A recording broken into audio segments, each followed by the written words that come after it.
Remember the prophecy. Samson, chosen by the living God to be his hand of vengeance. It's his will. But it is not mine.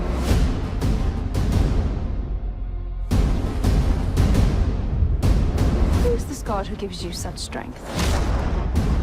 3 vows were bestowed upon me. No wine, no touching the dead, no cutting of my hair. There are whispers of a Hebrew with great strength. It is a story for slaves, nothing more. I want you to investigate this. No, please. You find me the secret of his power. Well, if you wanted to fight, you should have brought more men. I want him dead.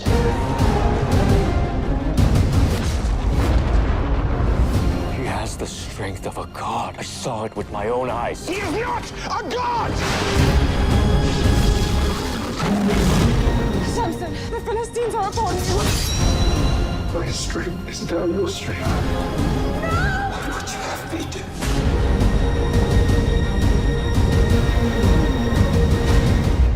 My name is Samson, and you will face the wrath of God.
Hi everyone, welcome to the Saturday Devotional. I'm here at Balboa Park.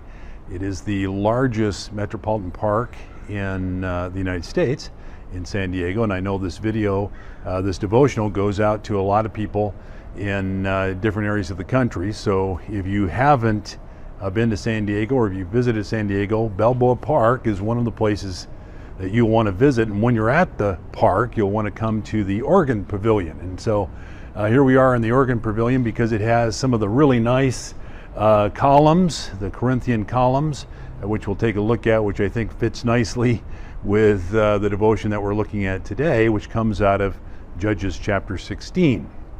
And it's the story of Samson.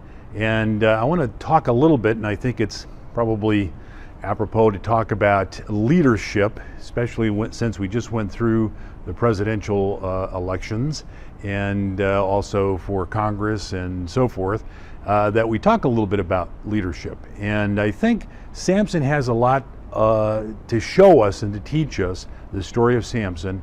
And so I'm not going to be able to go through the whole thing with our devotion this morning, but to go to Judges, read the story to update yourself if you haven't read it or not, and get yourself reacquainted with it.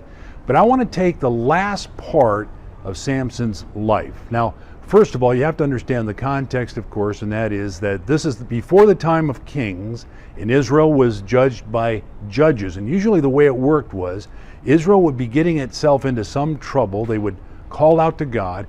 God would provide a judge to help them through whatever the issue was, and then after that was taken care of, that judge would fade out, and then they would continue on, and something else would happen. They call out for another judge.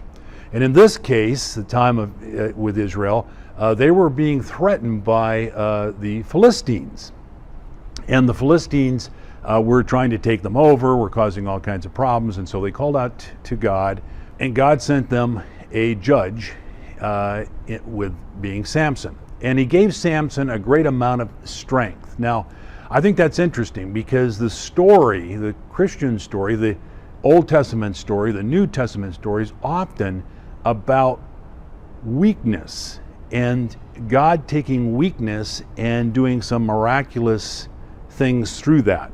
And so I think really the story of Samson is a lot like that.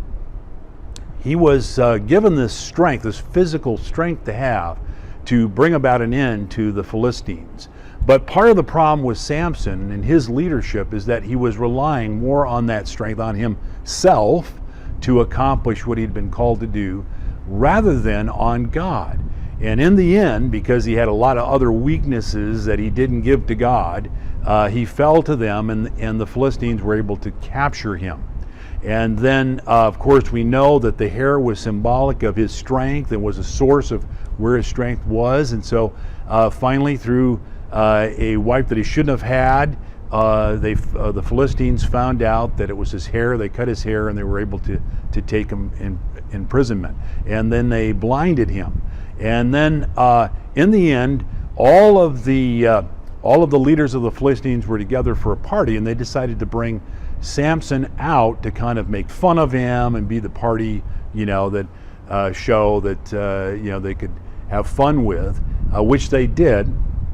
Except that in the during the party, he's being led by a little boy who brings him out to the different columns, as you can see here, just like these Corinthian columns, and sets him there for people to make a joke and make light of him.